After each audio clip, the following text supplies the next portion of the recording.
morning, everybody. This is Anita Finley, your Zoomer Times TV host, and I continue to have very, very interesting guests. Just recently, I've had some spectacular physicians, and I've had authors of books, and I love authors of books because they're very passionate about what they've done. And my author today, who is working on finishing his book, is much more than just an author. But let me just tell you, I'm talking with Alan Markelson. Now, for those of you in the 50s, if you were a racing aficionado, you would recognize his name. But for those of you who weren't, let's just take you back to the 1950s. The name of his book is the 1950s, the Golden Age of, okay, help me, Alan, the Golden Age of what? The Gilded Age. Oh, the Gilded Age, okay. Motorsport. Yep, of motorsports, when racing was dangerous and sex was what? Safe.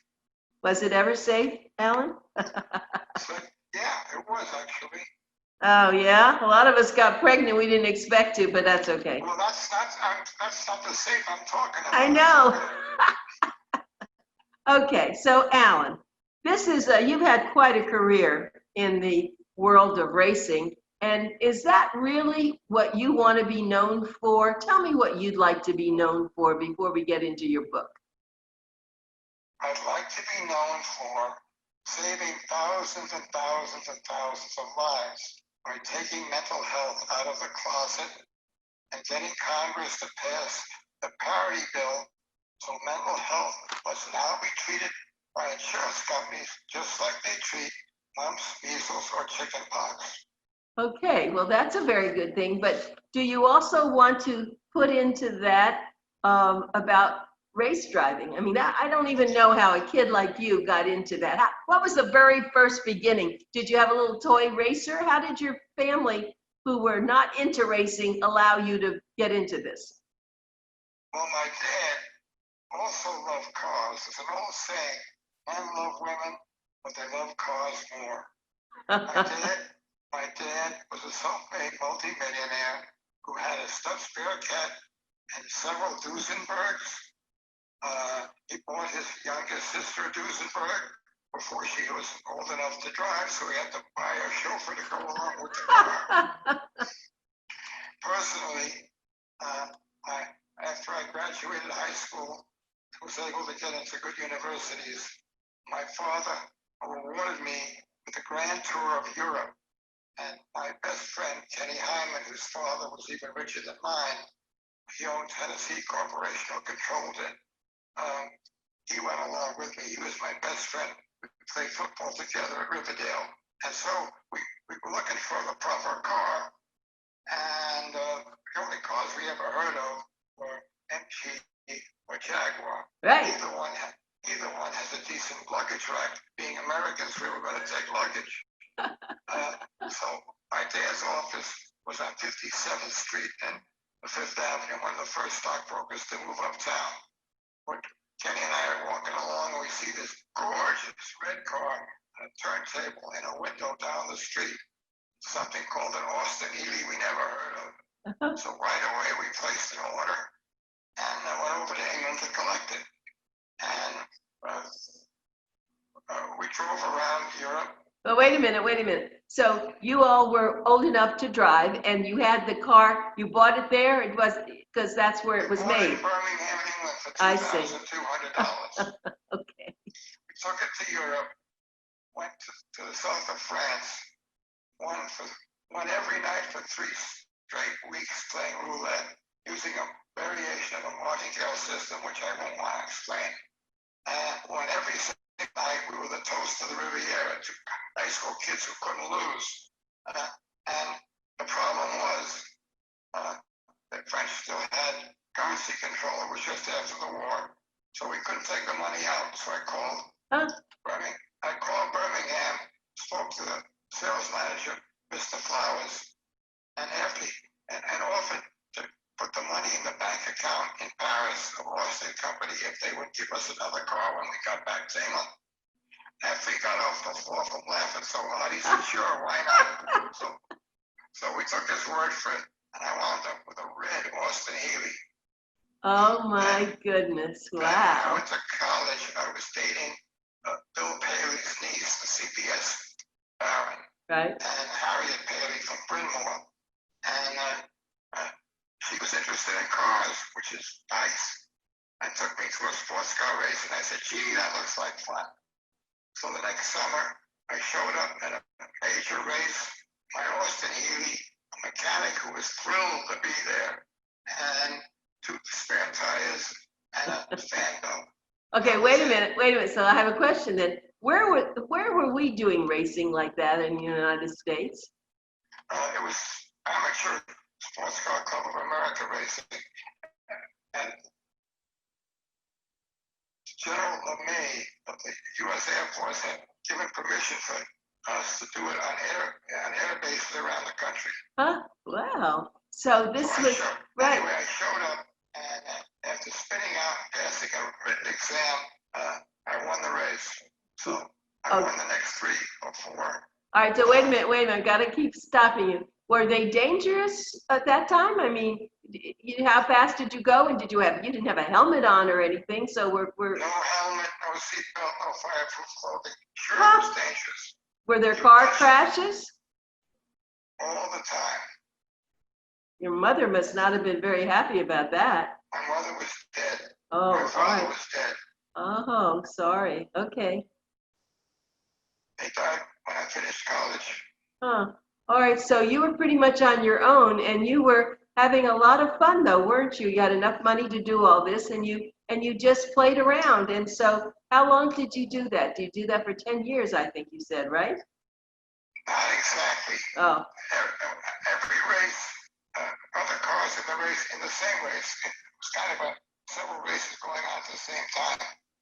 There were 3 factory Mercedes Gullwing coupes, very, very fast, expensive cars. And every race I was getting closer and closer to them. So one day, Max Hoffman, who knew my father because we were rather famous Jewish community, and he was Jewish, Max Hoffman, the distributor of all the major European cars in those days, he called me up and asked me if I'd drive his Mercedes in the Nassau Speed Week. So I entered the car, drove the race, beat the entire Ferrari team, which had showed up. The Nassau government invited 100 of the top professionals in the world, completely free. They paid for everything. There was not much prize money. And I was the only amateur in the race. And I beat the entire Ferrari team. Okay. And that got me noticed by Ferrari, and they picked me up to be in their factory team. Okay, now you got to stop. I have so many questions. I love this conversation, so I just have to keep interrupting you. Let me ask you. That's why the book's going to be interesting. Right, very interesting. So you said Nassau, so you actually did this in Nassau? I raced 6 years in Nassau. The second time ever they had the event, Speed Week, before the tourist season, in order to get into the magazines and so on, to boost the season. So the Nassau government were paying for everything. Well, I can tell you right now, because I have seen your picture, you're attractive now, but in your 80s, but when you were now in your 20s, right? So you must have had women crawling all over you. I was a stud mother. I was. Oh my. How could I put this? I got it. Star handsome. Right. And every Jewish mother in New York was trying Right. to get their daughter to date me. I'm sure that was true. So, all right. So now let's go to the Ferrari. That was pretty exciting Here's the stuff. thing, though. I was scared to death of girls. Why? And I had no idea that being quiet and shy was very attractive. So you were scared, huh? That's interesting. Well, you got over that pretty fast, I think. Did. Yeah. Okay, so let's talk about Ferrari now. We know that that's in Italy. So did that take you to Italy? Yes, of course it did. But the racing I did was in the United States, Cuba, Venezuela, from coast to coast. I won Ferrari their first professional championship. So tell me about the Ferrari car. Was that different and unique? Did you love it? It was very, very special. They only made 4 of them. 3 of them still exist. The car I drove is worth over $10 million today. I could have bought it for $7,500 at the end of the season. Tell me why. Tell me why the Ferrari was so famous like that. Well, it wasn't actually. Ferrari was a gentleman who was head of the Alfa Romeo racing team, and then eventually, only recently in 1948, started his own company, and the cars weren't all that successful. But he built a 2-liter 4-cylinder Testarossa. It was the most beautiful car to date. Even Phil Hill said so. And he got some good drivers. Phil Hill was the captain. Later went on to be the first American to win Formula One in 1961. Dan Gurney, icon in American racing, the only American to ever design, build, and race and win a Formula One race in his own car, American Racers. And he died recently. He nominated me for the Road Racing Drivers Hall of Fame, which is a very big honor.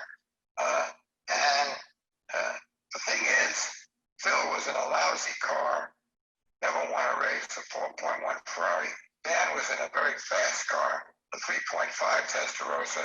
I was in a small 2-liter Testarossa, but the tracks favored a small car, and I was able to beat them regularly and win the championship. So let me ask you a question. I haven't really physically met you. Were you tall and very small? I mean, and thin? Is that why you fit into these little cars? Yes, I was 5'10", only weighed 130 pounds, 35 pounds, which is what I weigh today. And I was very fit because I had been running back on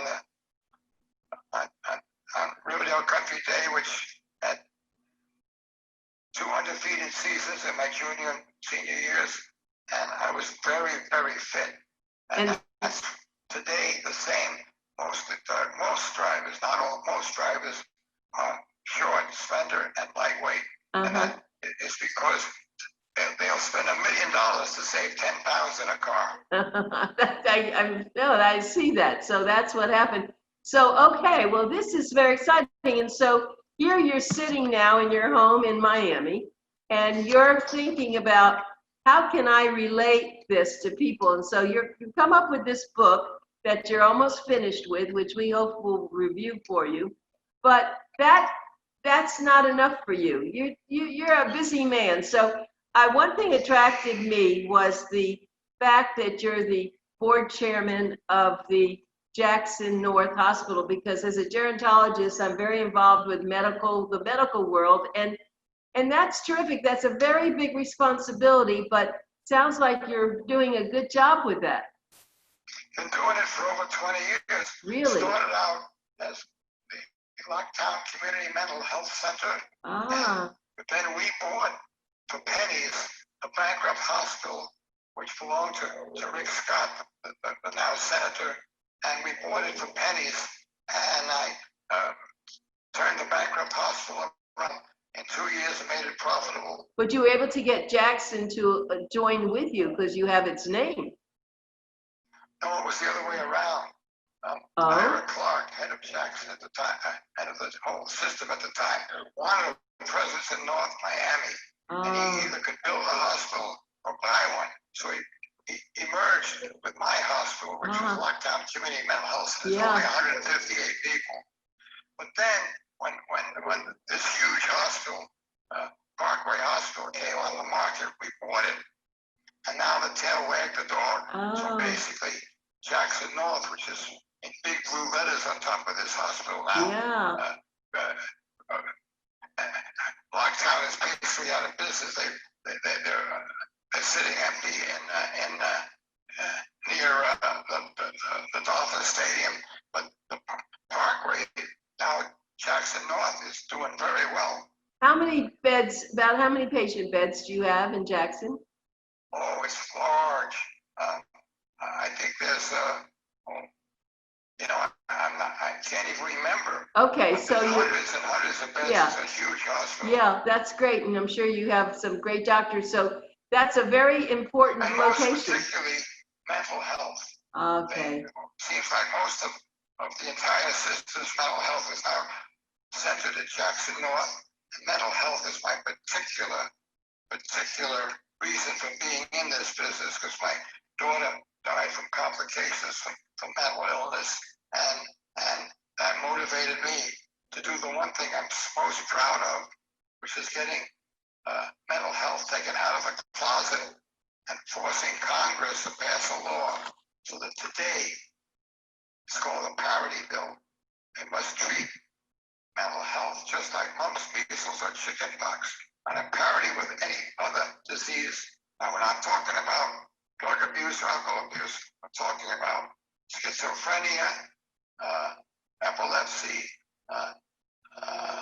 manic depression, etc. Things that are not your fault. Those must be treated like mumps, measles, or chickenpox. And before this bill was passed, I had a lot to do with that.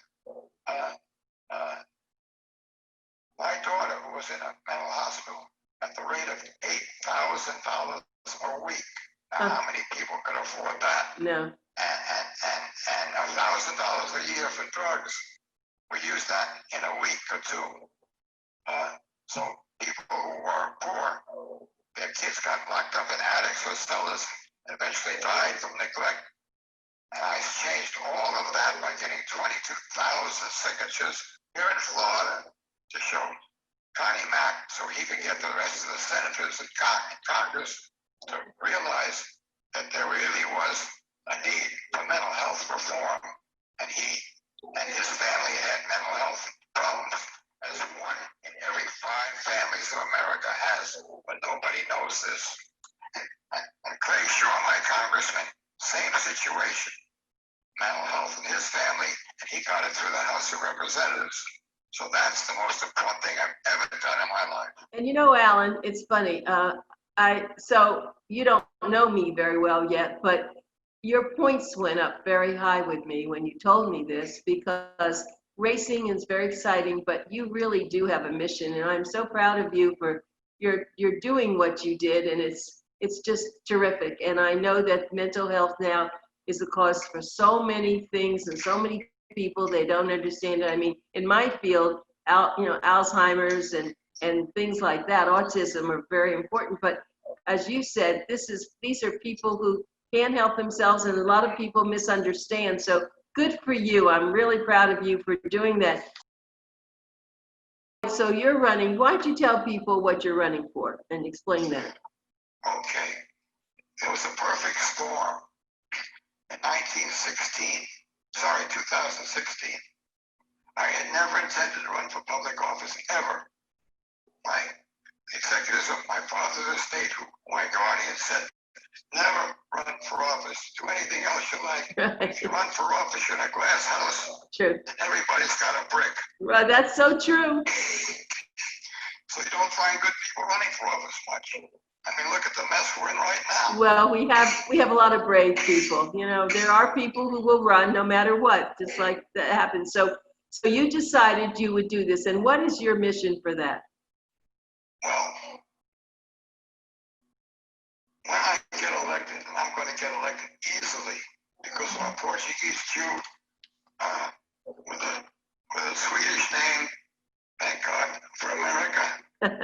And the Haitian community, which is 30% of all the registered voters in my district, owe me a huge favor, because I engineered a $357 million care package through Congress to save them when they were in serious trouble. Seems they are on a regular basis, but this was the first big package they ever got. And I got it past Aristide, their corrupt president. Food, medicine, trees, seed, farm machinery, and the bishops all remember that, because they were the ones who distributed it, and they're the ones who met with our congressman and got it approved as I had instructed. And they remember, and they will tell their flock on Sunday, vote for Alan on Tuesday. He's Now, was this after the earthquake you're talking about that happened? I think it was before the earthquake. Oh, Hey, this was during Aristide. okay, yes. It's always been a problem for some reason, and the Haitians are so nice. Their problem is unsolvable. Yeah, Their problem is corrupt government. yeah, that is Their true. problem Yeah, I is know that. the people are poor, Yeah, and all they got is cutting wood and making charcoal. yeah, And now, if you fly over Hispaniola, the island, you'll see a green to the east, which is San Domingo, and you'll see brown to the west, that's Haiti. The soil has all washed out to sea. They're doomed. They really are. it's too bad. The people are so nice. I know Dominican, I was in Haiti many times, and as soon as you come close to Dominican Republic, it changes. Just to make it worse, Dominicans, which are having their own pandemic, are throwing the Haitians out. Even families that have been there for 3 and 4 generations. Yeah, I know. It's only getting worse. Well, so you're running now, and tell us what you're running. What's the exact title of the district and all? It's the Florida Senate District number 38. I will win by 85% of the vote. Now, but only people can vote for you it would be in your district. So this is. Only people in this district, but 30% of them are Haitian. Okay. Okay, so you're working on that. So, and I know you live in Miami, and so there. Well, listen, the only people in my district are either Haitian, Jewish, or black. And I got all bases covered. I'm a Portuguese Jew. Well, so just going back to something, what kind of a car do you drive now? I don't own a car now. Ah. I drive my wife's Ford Focus. This is the fourth Ford Focus we've owned, and we love them. Right. Everybody asks me, why don't you drive a Ferrari? Well, I could. Yeah. Ferrari owes me a car, a free one. I can pick up anytime I want it in Italy. Okay. But if you drive a Ferrari in Florida, it's hot. Right. You give it to the valet, he calls up his girlfriend, goes to a spin. You park it on the street, someone keys it. Oh my. My Yeah. brother, who's richer than I am, gets a new Jaguar every 2 years, and every time someone keys his car.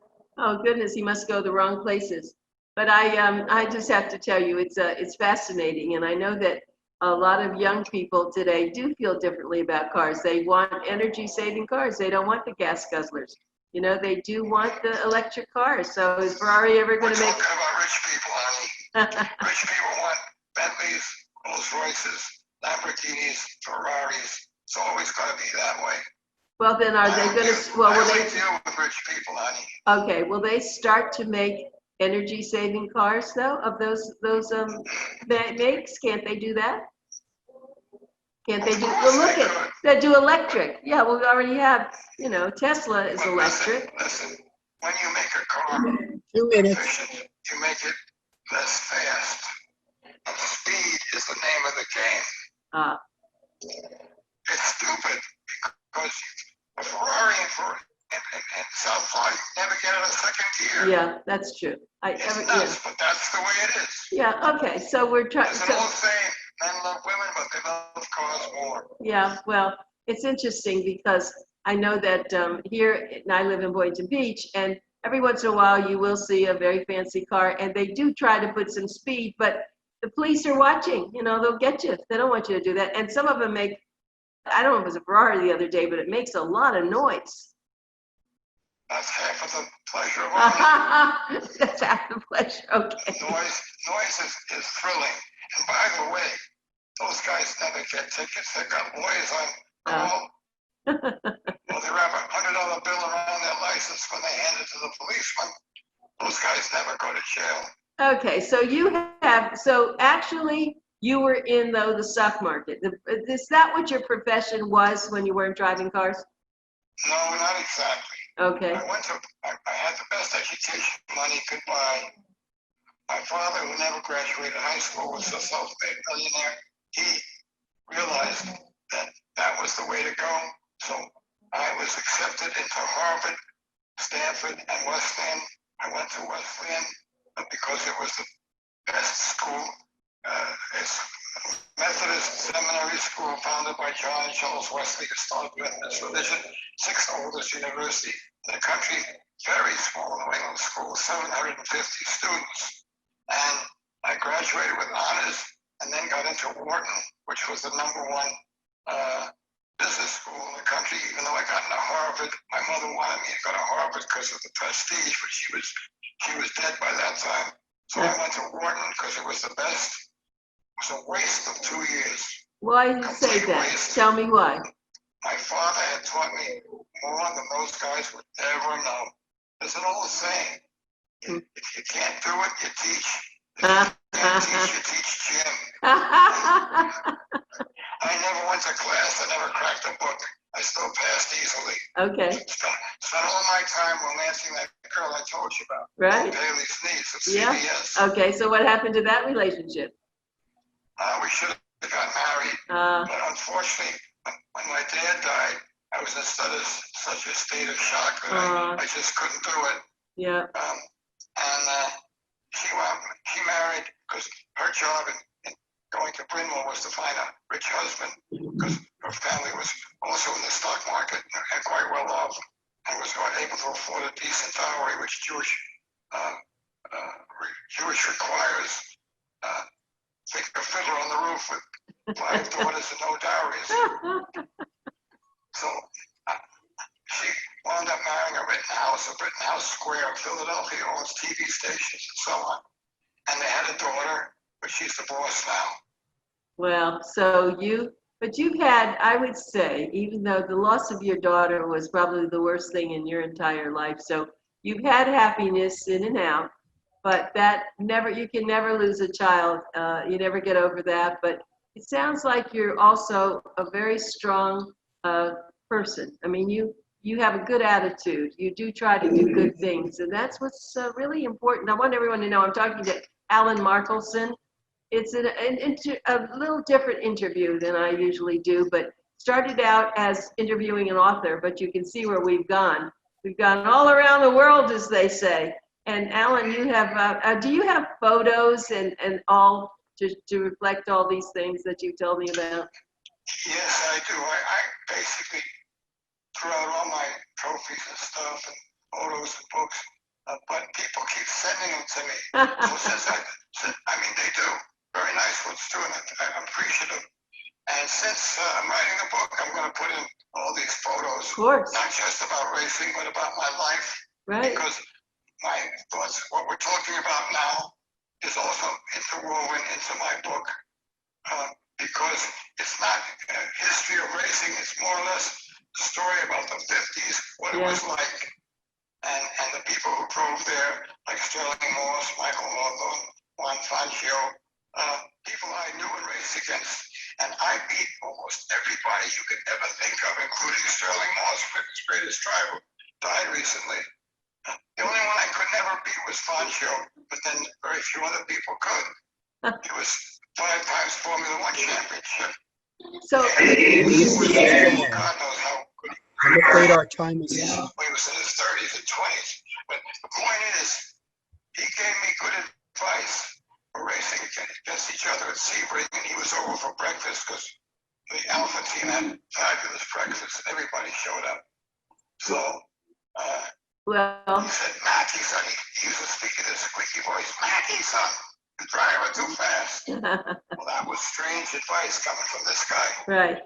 Well, let me just tell you, Alan, time went by so quickly and we've run out of time, but we'll have to have you back. There's so much more we'll be able to talk about. I know you have a couple of other hot topics, but thank you for taking your time. This is Alan Markelson, and I'm Anita Finley, and thank you all for listening. And you'll be able to see this on YouTube soon. So thank you. Goodbye, Alan. Goodbye, Anita, and thank you for the opportunity. It's my pleasure.